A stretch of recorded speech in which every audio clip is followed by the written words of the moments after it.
Operation सिंदूर नाम सुनने में देशभक्ति का लगता है, लेकिन असल में ये सिर्फ मीडिया पर किया सरकार का एक तमाशा था। कोई नहीं बता रहा है कि इस ऑपरेशन में हासिल क्या हुआ, कितने आतंकी पकड़े गए, हमारे कितने फाइटर जेट्स गिराए गए, कौन जिम्मेदार है, कौन किसकी गलती है। इसका हिसाब देने का दायित्व इस सरकार का है, मगर देश में सवाल पूछने पर ही पाबंदी है, क्योंकि ये सरकार सवाल सुनना ही नहीं चाहती है, बल्कि ये सरकार जवाबदेही से ही भागती है। अध्यक्ष महोदय, आज की परिस्थितियों को देख मुझे रोम में बने कॉलिसियम की याद आती है। विश्व की सबसे अविस्मरणीय और पुरानी इमारतों में एक है। रोम में बनी कॉलिसियम मनुष्य की कल्पकता और निर्माण क्षमता का एक अभूतपूर्व मिसाल है, पर इसके अलावा वो एक गंदे और घिनौनी राजनीति का भी प्रतीक है।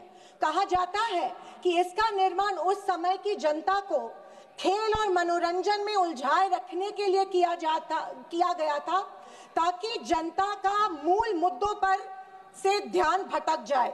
कुछ ऐसा ही आज हमारे देश की सरकार करती प्रतीत हो रही है। पर अब खेल और मनोरंजन ही काफी नहीं है।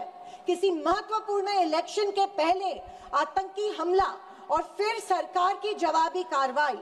आतंकी आए कहां से, कहां गए, ये सरकार को कुछ नहीं पता, पर हमें पड़ोसी देश पर आक्रमण करना है और उसके आधार पर वोट बटोरने हैं। पहलगाम के आतंकी हमले में मारे गए बेगुनाहों की अभी चिता भी ठंडी नहीं हुई थी कि देश के प्रधानमंत्री बिहार में चुनावी रैली संबोधित करने गए। कोई जिए कोई मरे, इनको कुछ फर्क नहीं पड़ता। ये 24/7 चुनावी मोड में रहते हैं। फिर साहब की मार्केटिंग की तरकस से आया नया तीर, ऑपरेशन सिंदूर। मुझे हमारी सेना की बहादुरी पर बिल्कुल संदेह नहीं है। मुझे हमारी सेना की बहादुरी और वीरता पर बिल्कुल संदेह नहीं है, पर इस सरकार की दुर्जनता की सीमा देखिए कि सेना के जवानों को लड़ने जरूर भेजती है, पर हमला होने के पहले दुश्मनों को आगाह भी कर देती है। हाँ, ये हमारे परराष्ट्र मंत्री का बयान था। क्या यही कारण है कि हमारे जेट्स दुश्मन के द्वारा गिराए गए? क्या ये हमारी सेना के जवानों के जानों के साथ खिलवाड़ नहीं थी? खैर, जो इंसान मानता हो कि इस सेना के जवान की तुलना में एक व्यापारी ज्यादा खतरा मोल लेता है, उससे हम अपेक्षा ही और क्या करें। ये मूर्खता है या फिर देशवासियों को मूर्ख बनाया जा रहा है? ऑपरेशन सिंदूर से देश को क्या हासिल हुआ? अमेरिका के दबाव में किया गया एक शर्मनाक सीज फायर। फॉरेन पॉलिसी ऐसी कि मित्र देशों ने आतंकवाद की निंदा तो की, पर पाकिस्तान की नहीं।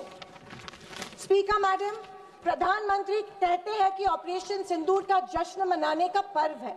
किस बात का जश्न मनाए प्रधानमंत्री जी? हमले के पहले आपके विदेश मंत्री दुश्मन को हमले की पूर्व सूचना देते, उसका जश्न मनाए? इसी का असर ये था कि हमारे जेट्स गिराए गए, क्या इसका जश्न मनाए? या फाइटर जेट जो क्षतिग्रस्त हुए हैं उनके पायलट्स का क्या हुआ? इस देश को अभी तक उसकी जानकारी नहीं है, क्या उसका जश्न मनाए?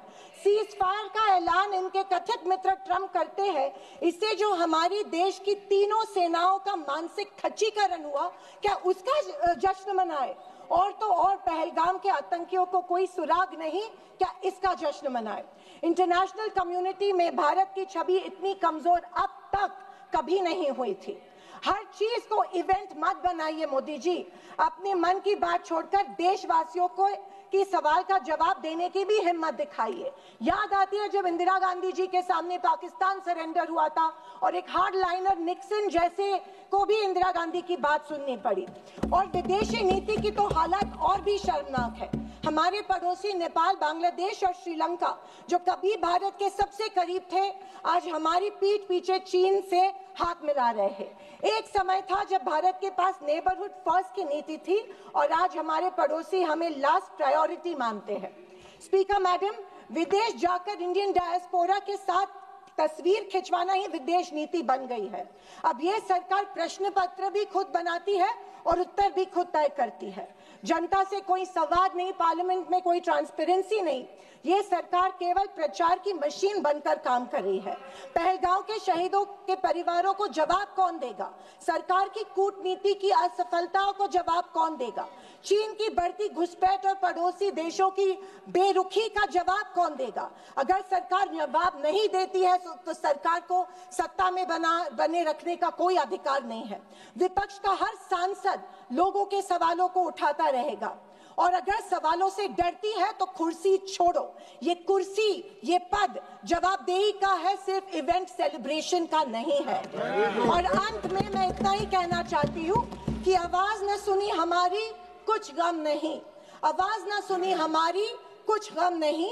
मजलूमों की चीखें तो सुन लीजिए। मन की बातें बहुत कर ली साहब, वक्त मिले तो देशवासियों की गुहार भी सुन लीजिए। थैंक यू महोदय। जय हिंद।